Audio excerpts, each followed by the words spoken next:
Welcome, Pallavi. It's good to have you here. Thank you so much, Magda. It is so wonderful to be connected.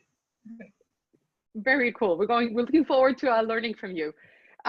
So look, I will post Pallavi's full profile later so you can see all of her amazing accomplishments. But to quickly summarize, she is an expert on branding and image. She runs a company. She's a partner at Harmony Consultants, where she works with individuals and groups on the topic we're covering today, branding and self-image. She has experience in marketing, and she's presented this topic on television in front of a national audience in India as well. So she's pretty experienced when it comes to this stuff. But yeah, today it's basically going to be a Pallavi show. She's going to tell us all about personal branding. I do have some questions for her as we go along, but I encourage all of you to please post your questions in the chat, and I will do my best to multitask and pay attention to what you're asking. And hopefully we'll cover everything. But in my discussion with Pallavi before this session, we've realized that this topic is really huge and really beneficial. So today is an introduction to the topic. And today is going to give everyone here some takeaways that you can implement straight after this session, which will be super useful. But in the coming months, Pallavi and I are going to work together on some more online resources so that you can continue this learning past today. Okay, so let's start from the top. What is personal branding? Yes. I was saying personal branding is something that tells a story. It's your story. It's something that you believe in, and it's something that you live completely. So typically in personal branding, it's where your inner and outer self are in absolute sync with each other, and they create a resonance, something that is felt by people. Okay, you call it vibes, you call it your presence. And in the simplest words, you know, it's basically the impression that you leave on others' hearts. It's what people feel in your presence, and I think that is simply put what is known as personal branding. Obviously, it's an ongoing process, so something that we keep building on, and we keep working on it. But it's something that gives us absolute joy as we work on our personal brand.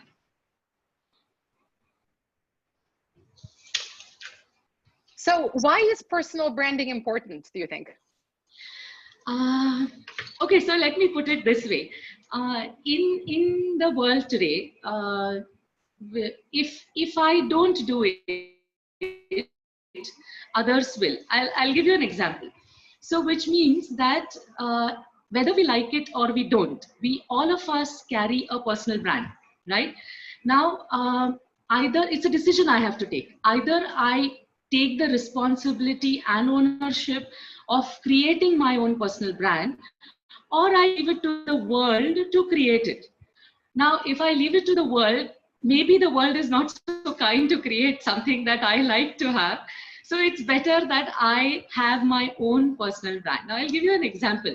I was working with one of a pharma giant, and also with the top leadership. You know, the challenge was that they were excellent in their skills and content, and that was never a question. But when they went on to the world map, somewhere they could not make their presence felt. So when we started with the workshop and we started doing work on this, we probed further, and then we realized they and I had a similar background, which was that we all came from middle-class families, and for us the only focus was education. So education, a hobby, or sports, that's where we all revolved. So we really did not care about creating a presence. Okay. Now, for us, it was this was sufficient. But when we go out in the world, there is something which is also called as presence. Now, that is something where we lack. Now, if I don't create it, if I don't take the onus of creating my own personal brand, then somewhere people start creating their own impressions. And you know that impressions are created absolutely in a few seconds. Then why not take the responsibility of creating my own brand? Because in that way, I will at least be able to decide what I want my personal brand to be. So, I always like this, Magda. I always like to call it an emotional account that I have with people. We all have financial accounts. This is an emotional account, and it is, the more I have it, the more trust and credibility I build with people. I like that. It is about, yeah, control. Who you want, what do you want the world to see you as? Yeah, correct. Yeah. So that makes me think about the congruence, I suppose, the authenticity, versus of how you show up in the world versus how you want to show up in the world. Is that something that is addressed as part of the personal branding process? Yeah, absolutely. So, as we were chatting before this call, you were talking about that there are kind of core hygiene steps that you take when you're looking at this process of personal branding. So why don't we start off with explaining that? Oh, yes. So they are interesting rules. Of course, personal branding is nothing, it's no rocket science. These are simple things that we we are aware of, but it's just that at times we have not applied it to ourselves. And as you rightly said, it's for everyone. It's a life skill. These are little things that will only help us in the long run, no matter what position, no matter where we are. So a few rules that I would like to share with all of you. The first one, since it is my story, I need to be brutally honest. So, hello? Yes, I'm here, I'm listening. Yeah. Okay. So I need to be honest first with myself, because I need to show myself the mirror first in whenever I start with the process of personal branding. Now, the second rule is I have also to enjoy the entire process because it's a process of self-discovery.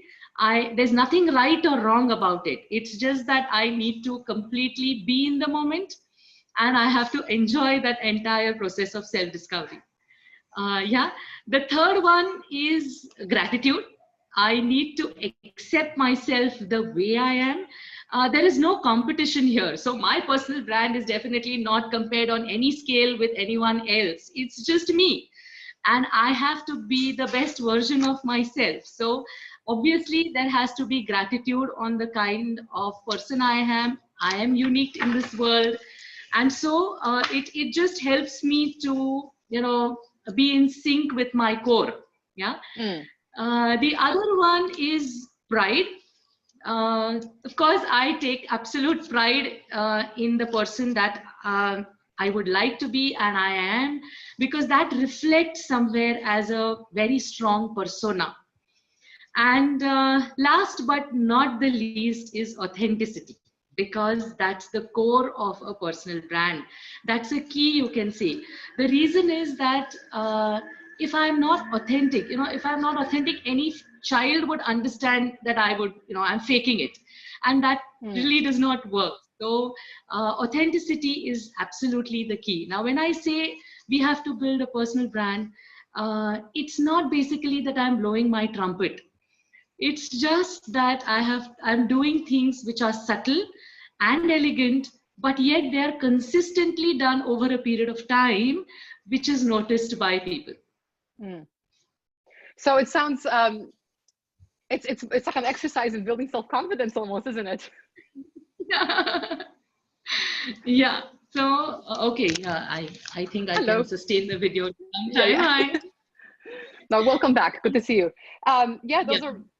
Those rules as you were talking, it just sounds to me like yes, it's important how you present yourself in the world, but it's an exercise of self-awareness and confidence, and being in your own skin, I suppose. Absolutely. That's very cool. So specifically to our audience, since we are talking to coaches and to small business owners, can you talk about the impact or the importance of personal branding to this kind of audience? Yeah, okay. So the first thing when it comes to a personal brand, is I need to, I definitely need to be myself. That's first thing. So whenever I'm embarking on the process of a personal branding, the first exercise that I do is knowing myself. As coaches, as leaders, whosoever, whichever field we belong in, the reason I need to know myself is because I'm going to establish trust in the person that I'm going to deal with. The person who's dealing with me has to feel comfortable in my presence. Now I can do that only when I know myself inside out. And that's the reason whenever we start with personal branding, the first exercise we do is knowing yourself. So it's something that we can actually do as a team here. That's a few questions that I would leave with you, food for thought, and you can actually go and try them out. Because once I know this and once I'm comfortable with myself is when I make the other person feel comfortable in my presence. And I think that's very important, whether I'm a leader or a coach, because if a person has to come to me and open up and let into his deepest challenges or fears, he would only do it when I'm first comfortable with myself and I make him do that. Yeah. So let's go into how do I get into the process of knowing myself. Okay. Yeah? A few questions then. So what are, when I'm introspecting, I need to spend some time with myself. So and it's not a one-day thing. It's a process that probably would go on for a week or 15 days, where you actually think about what do you want your personal brand to be based on. So a few questions that go with this are, what are your core beliefs? What are your values that you would want to build your personal brand on? Now, how do I actually know what are my values or beliefs? So simplest thing here is through the experiences that I've had, or through the feedback that people would have given me, or the joy and happiness that I get when I do certain things, I know what my core values and beliefs are, and that's the starting point for my personal brand. Okay. The other thing is, is it a cause that I am passionate about, or what is my hobby that I follow consistently? The other thing is, what are my personality characteristics? What is my USP? What are the basic skills, go-to skills that people come to me very often for? All these form a part of your knowing yourself process. Now, I would just like to share with you is I spent about a month defining and redefining my value words. So in the end, if you are able to come across a few value words, it will be really good to start a personal brand with. So I'll share with you my value words that I have found for myself. They are empathy, integrity, and passion. So now, what happens with these value words? Those are those words that I feel define me completely. Those are the words that I know I swear by. They are non-negotiable, and that is something. So they become pillars of my personal brand. Everything that I do, I realize that at least one of the pillars I am going to represent in every action, in every behavior that I do as far as I'm concerned. So the first process of knowing yourself involves, how do you find out your pillars? What are your core words that you find out for? And if you are able to do that, then I think it's a good start. And so when you're working with people, are there particular exercises that you do with them to get to these 3, 5, whatever value words? Yeah. Yeah. So what we do is basically a kind of a mind map. Okay. So you are in the center of the mind map, and then you start discovering yourself with. So there are value words. Yes, I may share that with you. You can share it with others as well. They're basically adjectives, basically Okay. words you find, and you kind of think about those words. Do they represent you? Do you Mm-hmm. live for them? So when I talk about, say, Pallavi, these are the 3 words that completely define me. Now, whether I am heading marketing, or I am heading HR, or I am facilitating, or I am cooking, I live by at least one of them. So Mm-hmm. that's how I have found. So in a mind map, you basically first go ahead with knowing yourself with a set of words that will help you define yourself. That's a good start for a personal brand. The next you go is define your hobbies, because as a person, you are a versatile person. You're not just you and your work. Mm. So I need to be someone who is versatile in different aspects of life. And that is the reason which will add on to my personal brand. Yeah. The third thing is, if there are any go-to skills. Now, maybe that I am a problem solver, and I would want, through all my experiences, I have been a very creative person when it came to problem solving. Mm-hmm. Now that is my go-to skill. So whenever there is a recall value to be done, and if there is a challenge area, I should be the first on your recall list as a problem solver. Okay. That's my go-to skill. That's something that I would be able to identify myself, and also from the feedback that I get from others. So I like that. So it's looking at the whole person, yeah, which makes sense, right? Because when we're presenting ourselves potential clients, we're not just presenting.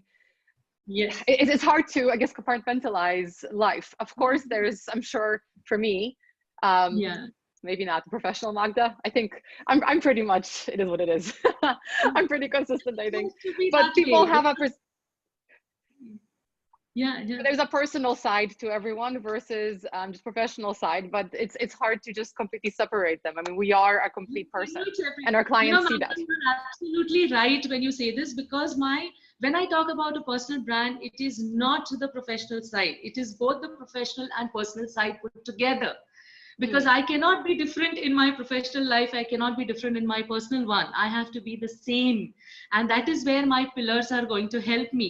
Yeah. Yeah. So, if patience is my value word, then I cannot just be patient with my boss. I have also to be patient with my spouse. So Yeah. that's where it is being authentic. And as I said, authenticity is the key. I like that. Okay, so Yeah. authenticity and knowing yourself. Yeah. Great. Yeah. The And next one, I think, was self-limiting beliefs. absolutely. And I think self-limiting beliefs, all of us, we have them. It's a good idea and a good exercise that we take a pen and paper, sit down and write down our self-limiting beliefs very, very honestly. Okay, because they kind of are a hindrance when we embark on our personal branding session. Now, I'll give you my personal example. I have a flat nose, and my paternal side has very sharp noses. Now, it's a simple thing, but yes, it mattered to me. All through my teenage, all I did was bother about my flat nose as though it was a national emergency. And till a point of time where my mother had to intervene and drill some sense in my head. Now, I even went into worst case scenario where I would actually put those clips on my nose to make it straight. So it was that bad. Now, there are certain self-limiting beliefs that kind of hamper in your route. So all I have to do is write them down on paper and evaluate them. Are they relevant? Do they make sense? Really, do they matter now? Or have I just carried my baggage all along, which is of no use right now? So self-limiting beliefs is something that we have to address. There's another self-limiting belief that I had was that knowledge was everything, education was everything, and then I don't have to really present myself. I don't care about how I look to the world because I am what I am. Now, there is always an either or in this. We have to find the and. And the and here is that I can be knowledgeable and I can present to the world the best version of myself. They just go hand in hand like lock and key. So it's the cake, which is the knowledge and skill part, and the icing on the cake is how you present to the world. So again, that was a self-limiting belief, a myth that I had to break before when I embarked on this journey. So it's always a good idea to check your self-limiting beliefs, to evaluate them and to erase them so that our journey ahead becomes easy. So Debbie asked a question that I was going to ask too. How do you recognize those self-limiting beliefs? How do you figure out what yours are? Something that you have to, so for me, it was a struggle, it kind of drained me of my energies because there was a conflict in my thoughts. When it came to education versus grooming. So I used to spend a lot of time debating with myself, this is right, and it has to be like that.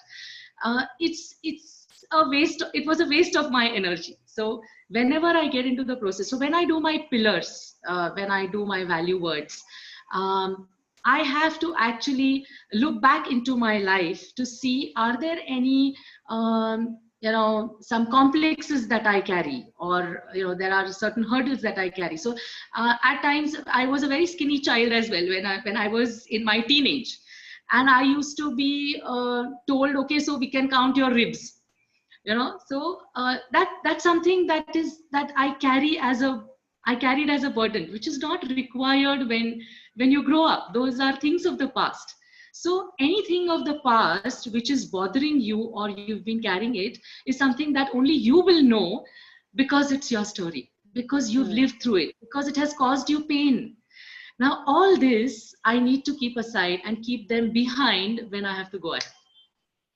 Okay, so it sounds like that too is a process. I mean, I'm sure that all of us can sit down and think of a few things that always bother me, things I don't like about myself, but I'm sure that it's something that takes time to also figure out.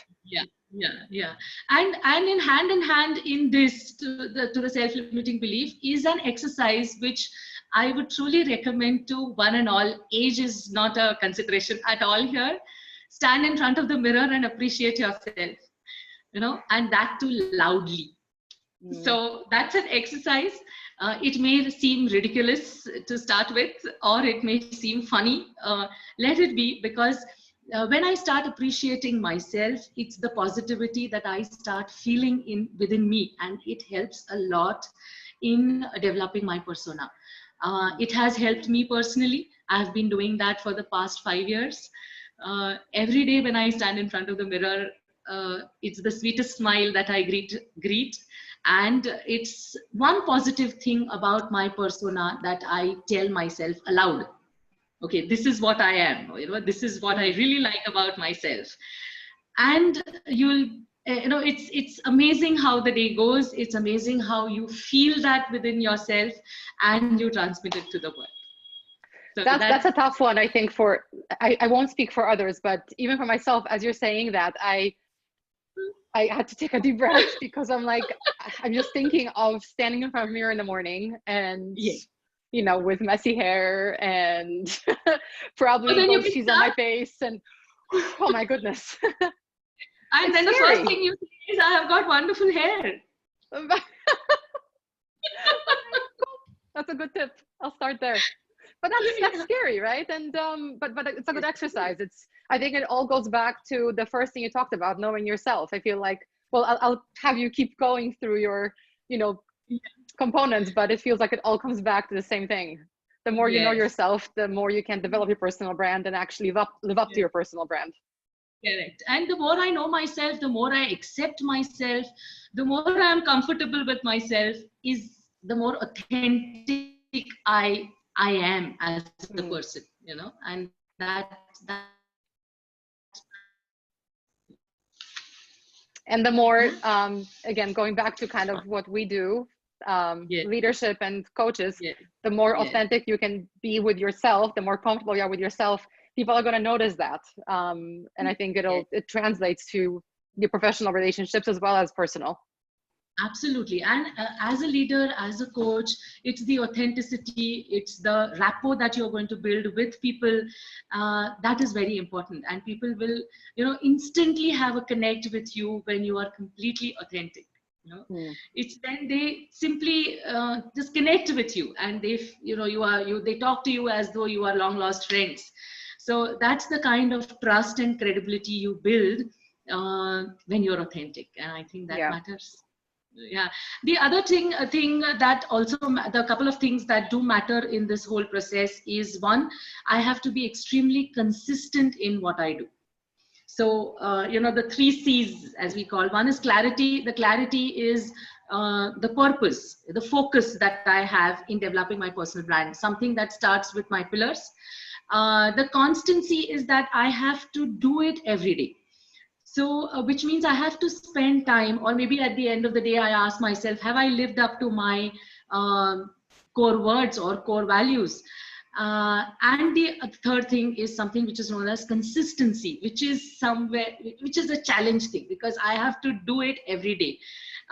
In terms of my communication, in terms of my behavior, in terms of the way I appear in front of people, everything has to be in sync with my personal brand. So I have to live up to it every day. Now, I cannot say that, okay, I have done it for a week, now I've got bored, now enough of it, now I'll do it next month. Or it can be a New Year resolution. That's something that I need to avoid. So when I'm consistent, that's when I create a consistent image of myself to the world. And that's how a personal brand is built. I like your reminder about New Year resolutions, because we are at the end of the year. Yes. It sounds like anybody who wants to work on their personal brand, maybe they should start now versus wait until the new year, right? Absolutely. And there also has to be a list of things that you procrastinate, because if they are again going to play a big part in your personal brand, you rather work on that first. So it's not easy. It's easier said than done. But yes, I do have a list of things that I procrastinate. I have tried to work on them the whole year through, except one, and which is exercise. So yes, every morning my husband asks me, can we go for a walk? And I have 20 reasons why we shouldn't. But as I said, I don't want to take it to the new year as a resolution. So I'm definitely going to work on it. So cool. I'll hold you to that. So it's good to have a list of things that I procrastinate, because that's not going to help my cause. Yes, I need to be consistent on it. Definitely. So there's a question, I don't want to answer it now or tackle it later, but it's about changing perceptions. So if you're already, we all have a brand regardless of whether we have built one or not. That's the kind of, I think, the point here too, that about taking control of your story. So we all already have a story that's out there in the world. How do you go about building back, I suppose, or for the first time, the real you that you want to present? Yes. I'm guessing going through steps helps. Yes, it's a very good question, because we all say impressions are created in the first 30 seconds and, to a minute or 3 minutes. What happens that a perception is already created, then how do I change it? Yeah. When I have to change it, yes, as all the steps that we did earlier definitely are going to matter. I would suggest one thing, and that's something that I have done personally and I would like to share with you, is that once I knew my 3 words of empathy, integrity, and passion, I translated them into behaviors. I translated into all the activities that would showcase my words. Okay, and I literally went down to every day. So I mapped my routine, and I actually kind of scripted as to where all I can showcase, whether it is sending a mail within 24 hours, whether it is greeting people, whether it is listening. So if I say empathy is my value, then listening has to be a definite skill. Then I cannot keep talking and expect the other person to listen, right? So I went down into those many details and consistently over a period of 2 months worked on it till the perception was changed to what I wanted to. The only thing in this is I have to be extremely regular at and relentless in creating that, but changing the perception. As in, that is what I want the world to know, and that is where the perceptions are changed. And I would like to add here, Magda, appearance matters a lot, and we will talk about it maybe later. But because when I'm creating, or when perceptions are being created, the first perception that is created is through your appearance, the way you come across to people. Yeah? And whether we like it or we don't like it, the non-verbal part of the communication is very, very strong. And if I take care of that, definitely it helps me create an impression or a perception that I want to create. That makes sense. Yeah, and it's, as you're talking, I'm just making a list of things that I'm doing wrong. So this is useful. For example, I've done webinars with my hair wasn't this nice, but I guess what I'm trying to put in the world is that I'm inconsistent. I don't know. Anyway, I have some work to do, so thank you for that. All right, let's keep going. So just so you guys know, there is a list that we are working through that Pallavi has put together. So I'm mindful that I want to get through all the different points she wants to address. So so we talked about procrastinations. I think next on your list is vulnerability, which is a scary one for a lot of people. Yes, I know, because we have most of the times we wear our masks, and we do not want people to see our vulnerable side. But as a leader, as a coach, as a person who is working on a personal brand, I think vulnerability is the biggest asset that you can ever have. It's, people simply connect to you when you say, okay, I have failed, or, okay, I really don't know something, or I need help. Or maybe that I'm in a completely different cultural setup and I'm new to this place, so help me. So bringing out your vulnerable side only enhances your personal brand.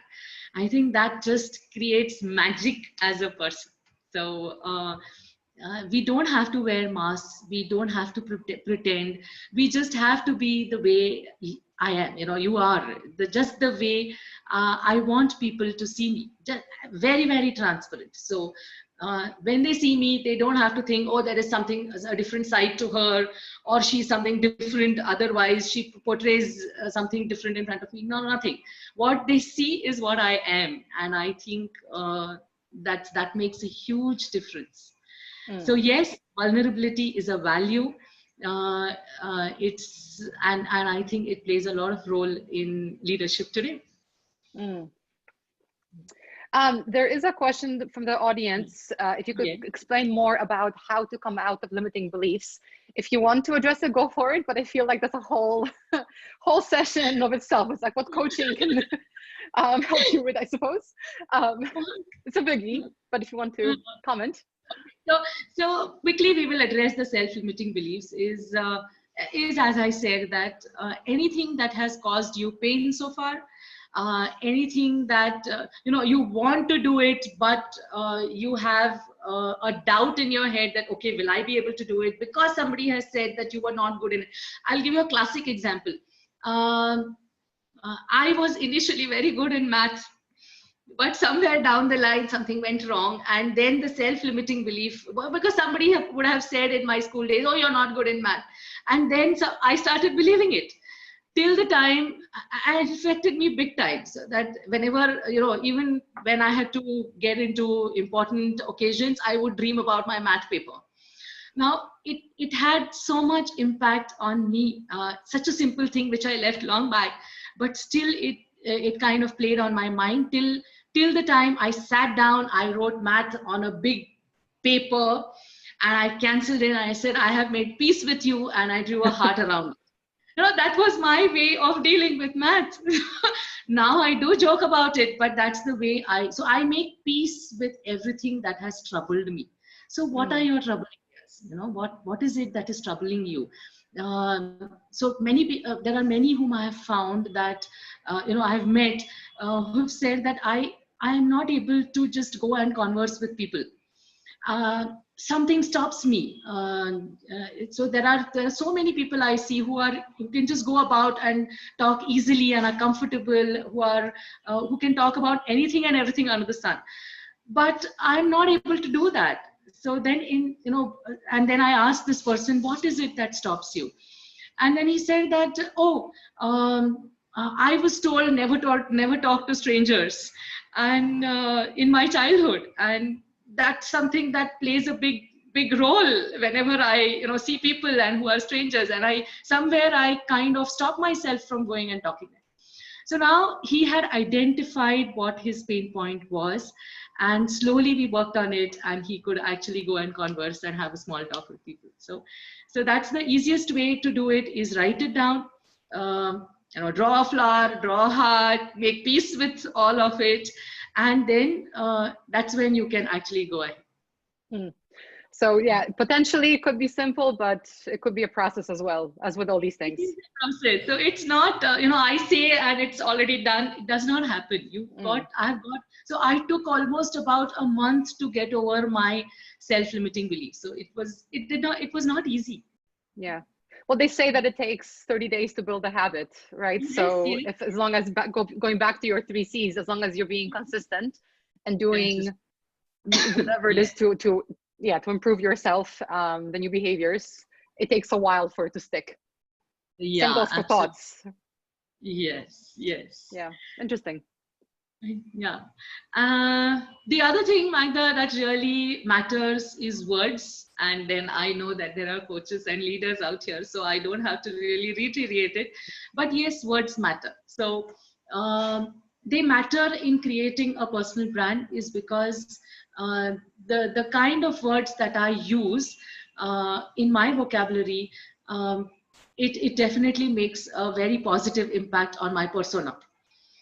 People generally like to be around people who are positive, who are assuring, who would take up challenges. So it's not that I don't acknowledge challenges, or I don't acknowledge that I am scared of being in a situation. It's just that how do I handle it? And I think my demeanor, my words, my persona, the assurance that I give people through my body language, all of this matters a lot. All right. That makes sense. Yeah. Sorry, I got a tiny bit distracted because somebody was saying that it now takes 66 days to build a habit. Wow. Great. So we're getting worse. I'm going to believe that's even less, just because otherwise I'll never do it. But I did want to mention another resource for everyone. Look up Matt Cutts, and I'll put in his name in the chat. So Matt is, I'm not sure if he is, I think he was, old school Googler who worked on the search algorithm, search for ads, doesn't matter. He was one of the head honcho algorithm guys. And he started doing this thing years ago. I think it's called the 30-day challenge. And there's a TED talk about it, and he's got a blog post about it, where he tackles, in some cases, self-limiting beliefs. In other cases, he tackles skills that he wants to learn, or just things that he wants to try. Like, for example, he wanted to try being vegetarian. So, but his whole theory was that, 30 days it takes to do whatever it is. And he's been really good at documenting it. So after every 30-day challenge, he's written about it, recorded videos, etc. And there's some really cool, like, funny and interesting ones. So I highly encourage you to check out his blog and his TED talk. I think it's really relevant in the context of what we're talking about today, that there's a lot of things that are possible and they sound scary until you apply those 3 C's and just commit yourself to do it. You'll be surprised what you can achieve. Absolutely. And the first 30 days is the challenge. Once you are over and above the 30 days, it just gets imbibed in your system. So the other way that I do it is creating an Excel sheet and actually writing down all those 30 days. All those green ticks that appear give me a lot of happiness. Then I'm there building the habit. So that's the easiest way to do it. You And really I've do put it that? on. You have an Excel sheet? That's amazing. I've really done it. It's all put up on the refrigerator because it's for people to see and comment and Oh, hold I me. like that. Yeah. Hold you But accountable. hold me accountable, yes. The only thing is I would suggest is not to try too many things at a time. So it's maybe one or two things that I start doing, complete it in 30 days and then move on to the others. Because if I see a whole lot of things, I may not get motivated to do it. So that's my Okay. personal thing. I like that. I tend to write things down by hand because I feel like when it comes to things like this, because then I feel like I'm committing even more when it's pen to Yes. paper versus Excel sheet. But just I'm just mindful of time, just so you know, we have about 15 minutes left. And like I said at the beginning of this, there's hours and hours we can talk about this topic. This is basically our first conversation, our first overview. So we will be back here with Pallavi again. And we're hopefully going to online course. So all of you can get in depth as to all of these. So I do want you to finish kind of, you know, talking about the other aspects of personal branding you think are important. But I wanted to focus on one that I think is really timely, in addition to relevant, which is social media. And it's something that's, you know, it's easy to think about social media as part of brands, companies.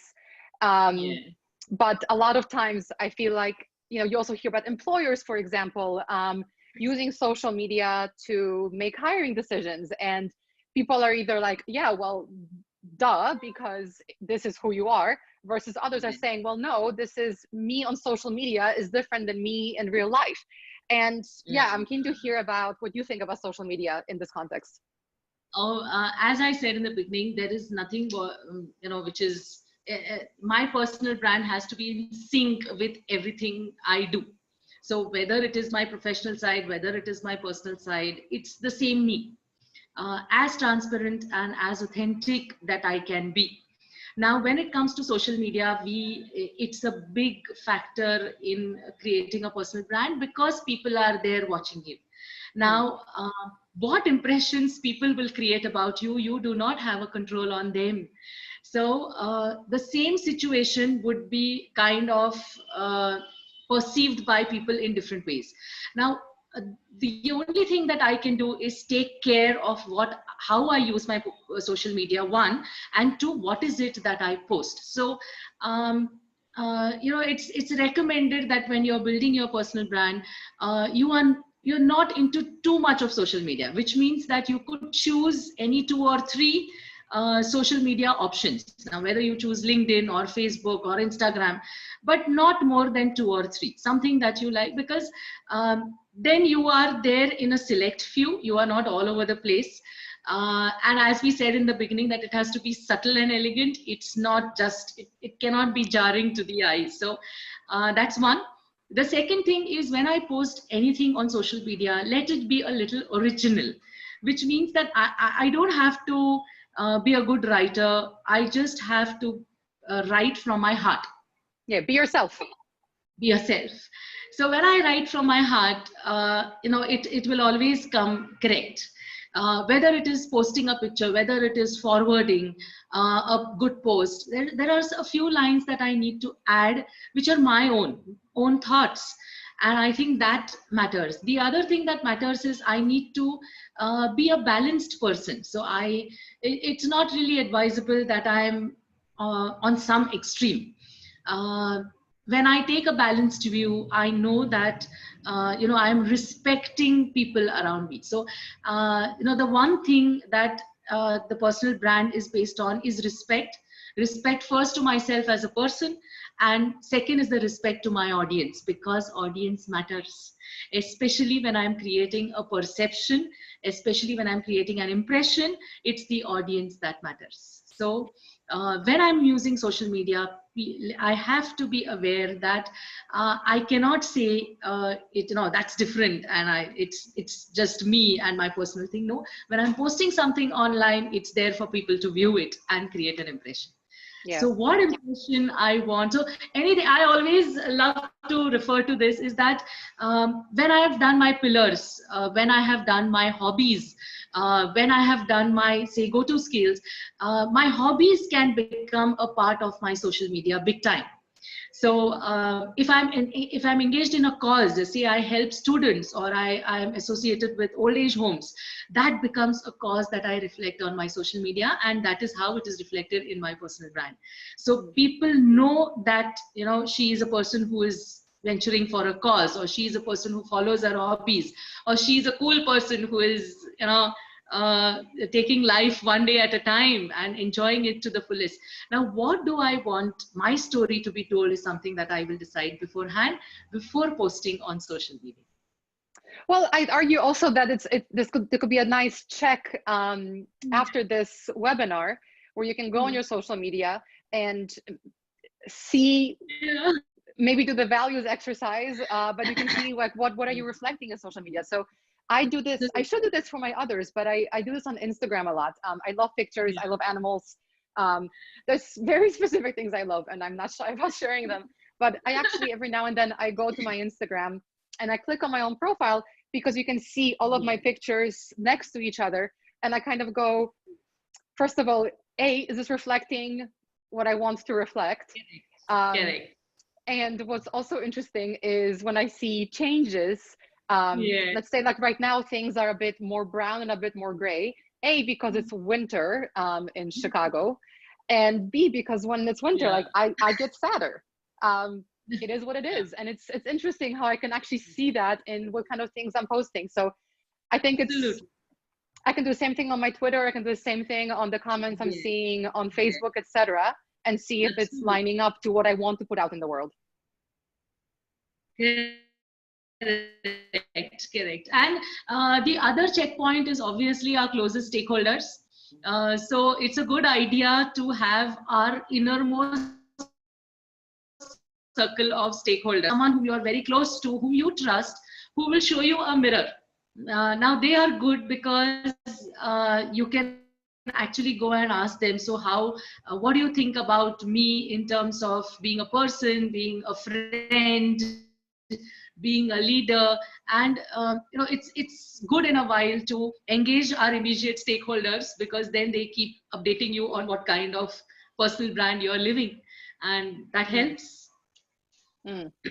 That's scary though too, but then it goes back to your other point about vulnerability, right? You have to be vulnerable in order to be able to do any of this. Yes. Yeah. So it just helps in sharpening our brand, because yes, knowing yourself is the first part. Doing every little thing possible in terms of living up to the brand is the second thing. But promising yourself that the brand is going to be for, you know, as a continuous process is the third part, and that's where the stakeholders will play a major role. That makes sense. Scary, but makes sense. I'm just mindful of time. We've got about 5 to 10 minutes left, if we can go over a tiny bit. So if there are any specific questions, please post them in the chat. But yeah, Pallavi, is there anything else that you want to share to wrap things up? Oh yeah. So as we said in the beginning, one, let's be true to ourselves. That's the first thing. It's a good thing to follow a personal strategy for yourself. Invest time in the way I want to build up my personal brand. Invest in relationships, yes, because that's how you know, you get your circle and circle of people around you where you can connect freely. Yes, we also need gratitude. Because we are in a season where it's a season of gratitude, joy, happiness, investing in relationships. But let's start with ourselves first. where we do all of this. And let's remember that there are little things every day that we do in terms of our behavior, in terms of our the activities, in terms of appearance. Every little thing that I do is going to build my personal brand. And let's remember that it's professional and personal both.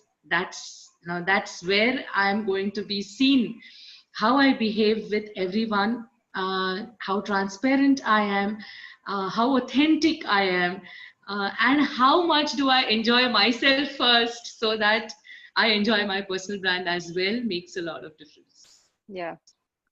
So I think an exercise we can all do after this. A, we can check our social media to see how we are showing up. B, we can start appreciating ourselves in front of the mirror. I think that's a very easy one.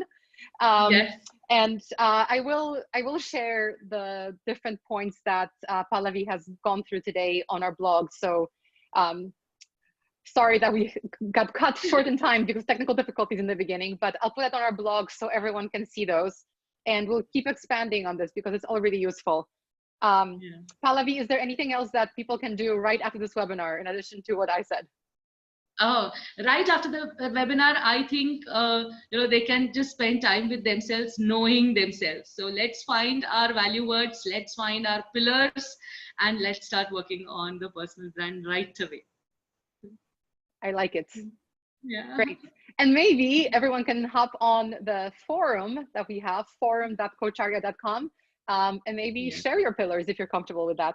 I'm definitely looking forward to doing these exercises because it's important, but also I think it's a nice exercise in learning, am I really who I think I am? Or should no, I know who I am, but do others perceive me the same way that I want to be perceived? Yeah, and the advantage of posting the pillar words out in the open is people who know you will tell you that yes, you really live by those words, or no, you know what, this is not the word, this is the word that probably you live by and maybe I'm not aware of, and people are giving the feedback. So it really helps to put them out in the public. Yeah, I like that. Cool. Thank you so much. Thank you so much. This was really great. I'm looking forward to having you back here for many more sessions with better internet. Yes, with better internet, I promise. I'll make sure on my side too. But yeah, thank you so much, Pallavi. It was lovely to see you. And everyone, so Pallavi's company is Harmony Consultants. I will again put it on a blog, so if you want to get in touch with her, she does work obviously with individuals, but also with teams, with groups, with corporates. We were just chatting about a program that she does with new college graduates so that young people coming to university have an easier time transitioning into the workforce. So there's a lot of really interesting work that she does. So I'll put this all on our blog. If someone's asking what are the next steps, post this. Keep an eye on your email. Pallavi and I will connect, and we're going to most likely record more videos, just one-on-one short ones, to guide you through the various steps on developing a personal brand. And we'll put together some exercises that you can do, because this is a really, really big topic and we've only skimmed the surface today. So please, look out in your email from Coacharya and from me, Magda, hi. And you will get some valuable insights from us very soon. Thank you so much. Thanks a lot. Happy New Year to those of you who I don't see again. Absolutely. Wonderful 2020. Same to you. Bye. Bye.